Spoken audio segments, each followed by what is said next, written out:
November 24, 1971. Thanksgiving Eve. A man in a business suit boards a plane in Portland, sits in the back row, orders a bourbon and soda, then hands the flight attendant a note. "I have a bomb." 2 hours later, he jumps out of the plane. It all started on Northwest Orient Flight 305, a short 30-minute flight from Portland to Seattle on Thanksgiving Eve. The plane was half empty, with just 36 passengers. A man in his mid-40s, wearing a dark suit, black tie, and sunglasses, bought a ticket at the counter. He paid cash, using the name Dan Cooper. Back in 1971, no ID was required. He boarded, sat in seat 18C in the last row, ordered a drink, and calmly lit a cigarette. Shortly after takeoff, around 3 p.m., he handed flight attendant Florence Schaffner a note. She thought it was his phone number and slipped it into her pocket. He leaned close and whispered, "Miss, you'd better look at that note. I have a bomb." She read it. The note said he had a bomb in his briefcase. He wanted $200,000 in $20 bills, for parachutes, and a fuel truck standing by in Seattle. If his demands weren't met, he'd blow up the plane. Florence glanced at him. He opened his briefcase just enough for her to see red cylinders, wires, and a battery. It looked real. She immediately went to the cockpit and told the captain. Captain William Scott contacted Seattle, informing Northwest Airlines and the FBI. The decision was made instantly: meet his demands. The flight circled over Puget Sound to buy time, while the FBI scrambled to assemble the ransom. On the ground in Seattle, it was chaos.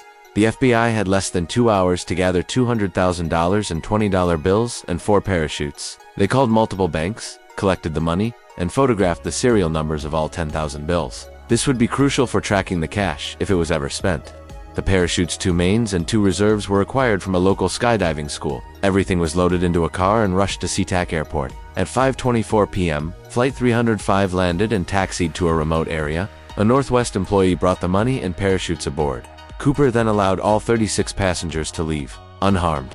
He kept the flight crew as hostages: Captain Scott, First Officer William Ratochak, Flight Engineer Harold Anderson, and Flight Attendant Tina Mc. Cooper's next demand was to fly to Mexico City. He gave very specific instructions: refuel the plane, set the flaps to 15 degrees, fly unpressurized at an altitude no higher than 10,000 feet, and at a speed no faster than 200 miles per hour. And most critically, the rear stairs had to be down during flight.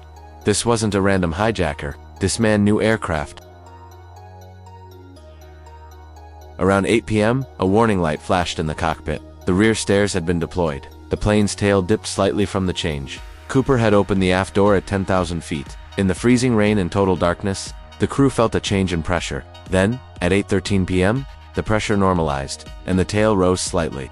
Captain Scott believed Cooper had jumped. Think about this. He jumped into a freezing rainstorm, at night, over dense, unforgiving wilderness with no visibility. He was facing 200-mile-per-hour winds, at 10,000 feet, wearing only a business suit and loafers, with 21 pounds of cash strapped to him. This was a jump no experienced skydiver would ever attempt. The plane continued on, eventually landing in Reno for refueling. FBI agents boarded immediately. The cabin was empty. Cooper was gone. The money was gone. 2 parachutes were missing. Intriguingly, he had left 1 reserve chute behind, but had cut some of its cords, likely to tie the money bag to himself. He had thought this through. The largest manhunt in FBI history began. They calculated his jump zone to be somewhere over the rugged, mountainous forests of southwestern Washington. Helicopters, ground teams, and search dogs scoured the area for weeks. Then months, they found nothing. No parachute, no body, no money. The FBI investigated thousands of suspects over the years, from paratroopers to men who committed similar crimes, but no one could be definitively linked to the case. Then, 9 years later, in 1980, a boy named Brian Ingram was camping with his family along the Columbia River. While digging in the sand, he found 3 rotting packets of $20 bills. In 2016, after 45 years, the FBI officially closed the D.B. Cooper case. They concluded he likely didn't survive the perilous jump. The wilderness simply reclaimed him. But some investigators still believe he was skilled, smart, and lucky enough to pull it off, living out his days under a new name. D.B. Cooper became a folk hero, an anti-establishment icon who pulled off the impossible. But behind the legend is a serious crime. He terrorized 42 people and put their lives in grave danger. He wasn't a hero. He was a criminal who, so far, has gotten away with it. Who was D.B. Cooper? Did he survive that jump? Where's the rest of the money? Comment your theory below. If this legendary mystery fascinated you, leave a like, subscribe to MyC Mysteries, and turn on notifications. Share this with anyone who loves a great unsolved case.